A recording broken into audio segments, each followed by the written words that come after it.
মাসটায় এখন অতিবাহিত হচ্ছে রজব মাস।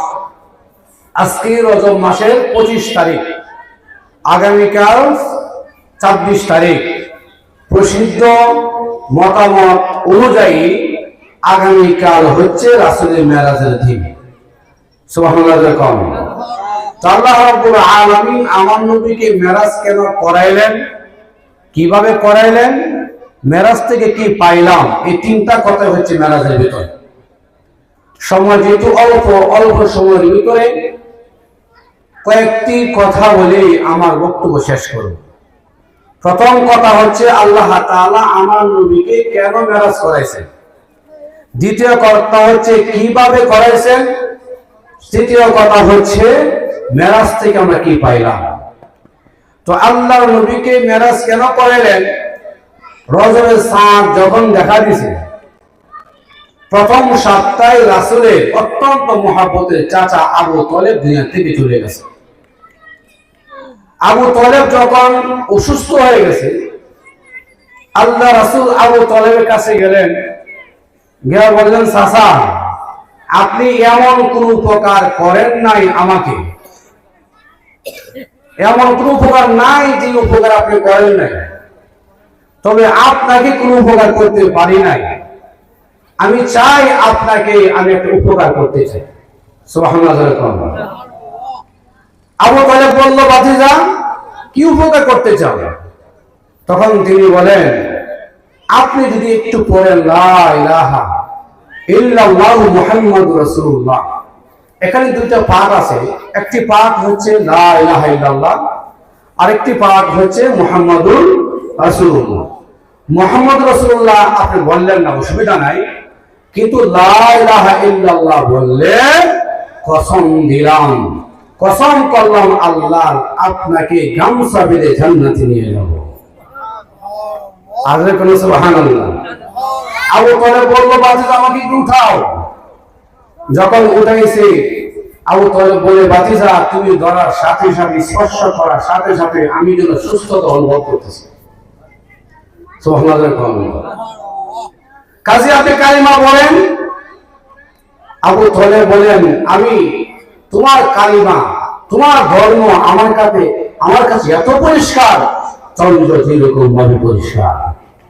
সুবহানাল্লাহ। এই সময় আবু জাহেল, উতবা, সাইবা আসছে, যেহেতু চাচা ভাতিজা কানাকানি চলতেছে, মনে হয় আবু তালেব ধর্ম গ্রহণ করবে মুহাম্মদের, আমরা তাকে আবু তালেবকে দিব না, ধর্ম গ্রহণ করতিস। এমত অবস্থায় আবু তালেবের কাছে এসে বললে, হে আবু তালেব। আবু জাহেল বলে, তুমি কি শুরু হয়ে যাচ্ছ, ধর্ম থেকে হয়ে যাচ্ছ? বাপ দাদা ধর্ম ত্যাগ করে মুহাম্মদ ধর্ম তুমি গ্রহণ করবে, তা হতে পারে না। আবু তালেবের ভিতরে একটা মনোভাব ছিল কালিমা গ্রহণ করবে, কিন্তু তারা যখন বর্ষনা দিচ্ছে, তখন তিনি বলেন, কবিলতু নার আলাল আর, ও ভাতিজা তোমার ধর্ম আকাশের চন্দ্রের মতো পরিষ্কার আমার কাছে, কিন্তু তাদের বর্ষনার কারণে জাহান্নামকে আমি গ্রহণ করলাম। আল্লাহ কান্না শুরু করে দিয়েছে। কানতে কানতে ওনার কবর, ওনার দাফন করার পরে, কাফন দাফন করার পরে তিনি কান্না জড়িত অবস্থায় হাজরাতুল কুবরার কাছে এসেছেন। সুবহানাল্লাহ। হযরতে খাদিজা আমার নবীকে বলেন, ওগো নবীজি আপনি কেন কাঁদেন? আপনার চেহারা সাক্ষী দেয় আপনি কান্নাকাটি করেছেন, চোখ লাল হয়ে গেছে, চেহারা লাল হয়ে গেছে, কেন কাঁদেন?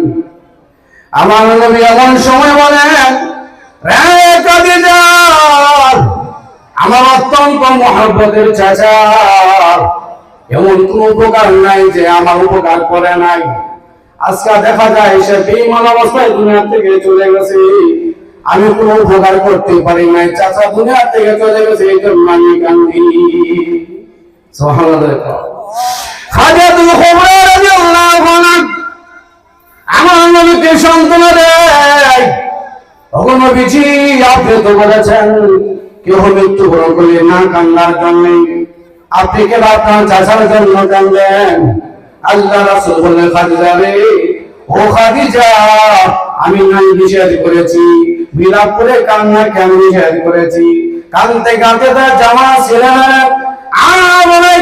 অমুকে সত্য ছেলে একটা অনুশোনান, আমার একটি সন্তান ছিল, তুমি বুঝে আমার মরণ পাইছো। এই কথা বলে কাঁদলে আল্লাহ এই কথাকে, এই কান্নাকে নিষেধ করেছেন। ও খাদিজা, সন্তান মহাবরে কান্না আসতে পারে, কিন্তু বিলাপ করে কান্না এগুলা করা যাবে না। আমি কাঁদতেছি আমার চাচার জন্য, বিলাপ করে কাঁদলে না। খাদিজা, আমি যখন বলেছে কালিমা দেওয়া দিতাম, বুকে একটা সামাল ছিল, বিমানটা করে আমাকে আঘাত করবে, নির্যাতন করবে। আমার পাশে আমার চাচা আছে, আমার চাচা আমাকে রক্ষা করবে, সেফটি দিবি। এই জন্য আমার চাচার জন্য কান্দি। এখন যদি কালিমা দেওয়া দেই, বিমানটা করে আমাকে নির্যাতন করলে কে আমাকে রক্ষা করবে? হাজাতুল কুবরা রাদিয়াল্লাহু আনহা বলেন, ওগো নবীজি, আমার মনে হয় আপনার অভিভাবক আল্লাহ রাব্বুল আলামিন হবেন। আল্লাহ যার অভিভাবক হয়ে যায়, আল্লাহ তাআলা তার অভিভাবক দুনিয়াতে রাখে না। ইয়া রাসূলুল্লাহ, আপনি যখন আপনার মার গর্ভে ছিলেন, 6 মাস থাকা অবস্থায় আপনার বাবাকে আল্লাহ রাব্বুল আলামিন নিয়ে গেছেন। আপনি দুনিয়াতে আসার পরে আপনার মাকে আল্লাহ তাআলা বেশি দিন রাখেন না, নিয়ে গেছেন। আপনার অভিভাবক নিয়ে গেছে, আপনার দাদা আব্দুল মুত্তালিব চলে গেছে, আপনার চাচা আবু তালেব গার্ডেন ছিল চলে গেছে। মনে হয় আগামী সপ্তাহে আমি চলে যাব। আজকে কেন সুবহানাল্লাহ। খাদিজা, একটি সপ্তাহ করে হইল না, আমার চাচা চলে গেছে, আমার বুকের ব্যথা। আবার তুমি ঘোষণা দিলে তুমি চলে যাইবে, কাটা শরীরে তুমি রেবুল দিয়েছো, আগুনের মধ্যে গিয়ে তুলে দিয়েছো। তুমি চলে যাইবে আমার তো বিশ্বাস হয় না। কিন্তু আল্লাহ রাব্বুল আলামিন দ্বিতীয় সপ্তাহে, রজব মাসে দ্বিতীয় সপ্তাহে খাদিজাকে নিয়ে গেল। আল্লাহ নূর এখন কান্না থামাইতে পারে না। আরে কিছুদিন আগে আমার চাচাও চলে গেল, এখন আমার সহকর্মী আমার চি পর্যন্ত দুনিয়া থেকে চলে গেছে। আমার তো কোনো ছায়া নাই, আমার তো কোনো অভিভাবক নাই। এরকম ভাবে যখন কাঁদে, পরিশেষে তার পুত্র চলে যায়দিন আরেসা, তাকে বলে, ও যায়দিন আরেসা শোনো, ঠিক আমার চাচা দুনিয়া থেকে চলে গেছে, কাজিরাও চলে গেছে। এখন যদি বেঈমান কাফের আমাকে আঘাত করে, নির্যাতন করে আমাকে কে হত্যা করবে? চলে আমরা তায়েফে চলে যাই। সুবহানাল্লাহ। তায়েফ হচ্ছে আমার মাতুল দেশ, সেখানে হালিমাতুস সাদিয়া জন্মগ্রহণ করছে। হালিমাতুস সাদিয়া আমাকে দুধ পান করাইছে। তার তো বংশধর আছে, তার বংশধর মানে আমার বংশধর, ওই বংশধরের কাছে কালিমার দাওয়াত দিব। এই কথা বলে যখন কালিমার দাওয়াত দিতে তায়েফে গেল, সকলকে একত্রিত করে দাওয়াত করলো। দেখো, মক্কার কাফেররা আমাকে নির্যাতন করে, আমার চাচা চলে গেল, আমার সিও চলে গেল, এখন আমার মাতুল দেয় দুধ মার বাড়িতে আসলাম, এলাকায় আসলাম। এখন তোমরা কালিমা পড়ো, লা ইলাহা ইল্লাল্লাহ মুহাম্মাদুর রাসূলুল্লাহ। মূর্তি পূজা করিও না, মূর্তি তোমাদেরকে রক্ষা করতে পারবে না। এই দাওয়াত দেওয়ার পরে অধিকাংশ মানুষ, সাধারণ মানুষ কালিমা পড়ে মুসলমান হয়ে গেছে। সুবহানাল্লাহ। যারা মুসলমান হয়েছে তারা বলে, ইয়া রাসূলুল্লাহ, আপনার কথার ভিতরে যুক্তি আছে। আমরা যে মূর্তি ইবাদত করি, সে কোনদিন তার সাথে কাবার তাকে মাঝে নিয়ে যায়, সে রক্ষা করতে পারে না। তার কাবার পর্যন্ত মাঝে থেকে রক্ষা করতে পারে না। সে আমাদেরকে কিভাবে রক্ষা করবে? আমাদের যুক্তি, তোমার যুক্তি মিলে গেছে। এতদিন পর্যন্ত মনে ধারণ করতাম, হে মুহাম্মদ, তোমার কথার ভয় কালিমা পড়ে মুসলমান হয়ে গেলাম। তবে কিছু সরকার হয়ে গেছে, তোমাকে মানবে না, আঘাত করবে, যাও মক্কায় চলে যাও। আগামী হজের মৌসুমে আমরা আসবে, তোমার সাথে আমরা সাক্ষাৎ করবো। আর সুবহানাল্লাহ।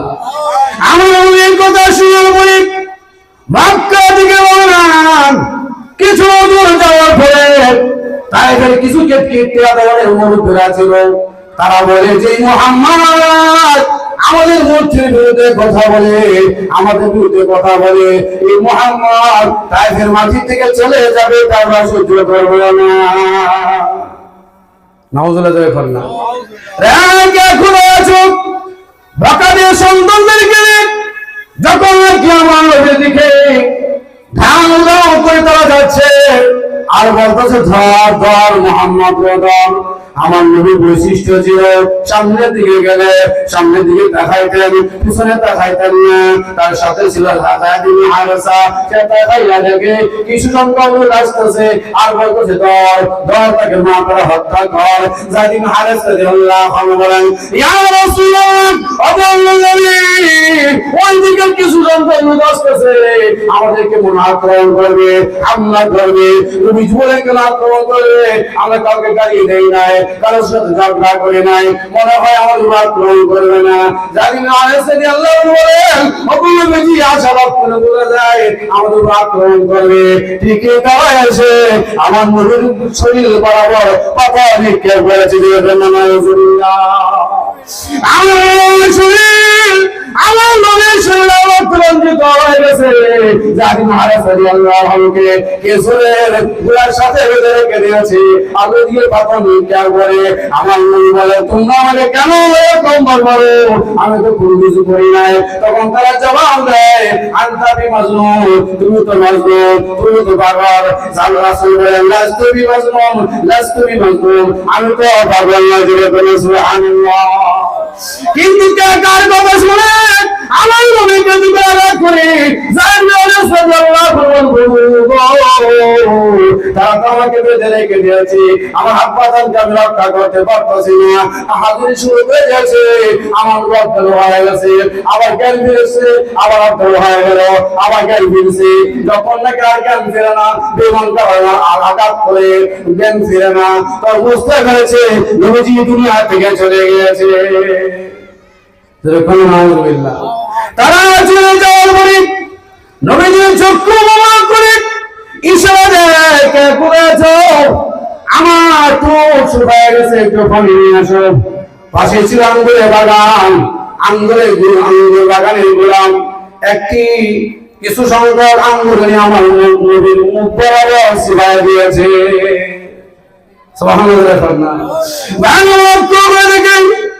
এই আঙ্গুর যখন নবীজির কলিজায় চলে গেছে, নবীজির কলিজা ঠান্ডা হয়ে গেছে।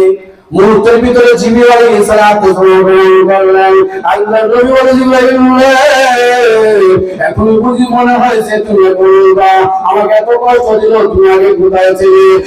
জিবরাইল আগে কোথায় ছিলে? জিবরিল আলাইহিস সালাতু বলেন, ইয়া রাসূলুল্লাহ, আপনাকে যখন বেঈমান কাফেররা পাথর মারে নিক্ষেপ করে আমার সহ্য হয় নাই, আমি দুর্বল করতে পারি নাই। আল্লাহ রাব্বুল আলামিন আমাকে আসমান বেঁধে রেখে দিয়েছে, আমাকে আসতে দেয় নাই। আমি গড়াগড়ি করে কান্নাকাটি করেছিল, নবী আমাকে আসতে দেয়নি, আসতে পারি নাই। কেন আমি আসতে পারি নাই? আল্লাহ বলে দিয়েছেন আমার হাবিবকে মায়ের খাওয়াইয়া আর উম্মতকে আমি মাফ করতে চাই। সুবহানাল্লাহ। আমার নবী উম্মতের কান্নারে রাহমাতুল আলামিন জিবরাইলকে ডাকতে জিবরাইল আমাকে মার খাওয়াইয়া আল্লাহ রাব্বুল আলামিন আমার উম্মতগুলোকে maaf করে দেয়। মুহূর্তের ভিতরে বিমান তারাতে নির্যাতন হয়ে গেল, আর আমিও তাদেরকে maaf করে দিলাম। আমাকে মারলে যদি আল্লাহ তাআলা আমার উম্মতগুলোকে maaf করে দেয়, তাহলে তাদের নির্যাতন মুহূর্তের ভিতরে ভুলে গিয়ে তাদেরকে maaf করে দিয়েছি। সুবহানাল্লাহ। এই যে আঘাত হইল কয়টা? একটা হইল তার চাচা চলে গেল, দ্বিতীয় হলো তার স্ত্রী চলে গেল, তৃতীয় হচ্ছে তায়েফের ময়দানে রক্তাক্ত হয়েছে। এই রক্তাক্ত অবস্থায় যখন নাকি জিবরিল আলাইহিস সালাতু ওয়াসালাম মক্কায় নিয়ে গেল, উনার চাচাতো বোন ছিল উম্মে হানি, এমন অবস্থায় আল্লাহর যে বুট জুতা পরা ছিল, জুতা পর্যন্ত রক্ত দেওয়া হওয়ার কারণে শুকায় গেছে। উম্মে হানি ওই জুতা পরা বলে, ভাইয়া তোমার কি এত কষ্ট করছে, এত নির্যাতন দিছে, মক্কার পুরুষ নারীরা সহ ঝাড়ু মেরে বের হয়ে গেছে। আমাদের মুহাম্মদকে আঘাত করবে, আমরা বেঁচে থাকতে পুরুষের রক্তবদ্ধ হয়েছে। আমার মুহাম্মদকে যতক্ষণ পর্যন্ত আঘাত করছে তাদেরকে বিচার না করবো, ততক্ষণ পর্যন্ত তারা একটা অসম্ভব হবে না। সুবহানাল্লাহ। আমার নবী বলেন না, বিচার করতে হবে না। তাই ময়দানে আমি আল্লাহ নবীকে মাফ করে দিয়েছি, আমি রাসূল মাফ করে দিয়েছি। সুবহানাল্লাহ। কেন মাফ করছে বুঝতে পারছো তো, যে উম্মতকে মাফ করবো। এরপর আমার নবীকে যখন উম্মে হানি করে গেল, সোয়ানো ব্যবস্থা করে দিয়েছি, এমন অবস্থায় ছিল, সব অবস্থায় আল্লাহ তারা তো এত কষ্ট দিল, এত নির্যাতন করলো, আমি তো কোনো অপরাধ করি নাই, কিছুই করি নাই, এত আঘাত করলো।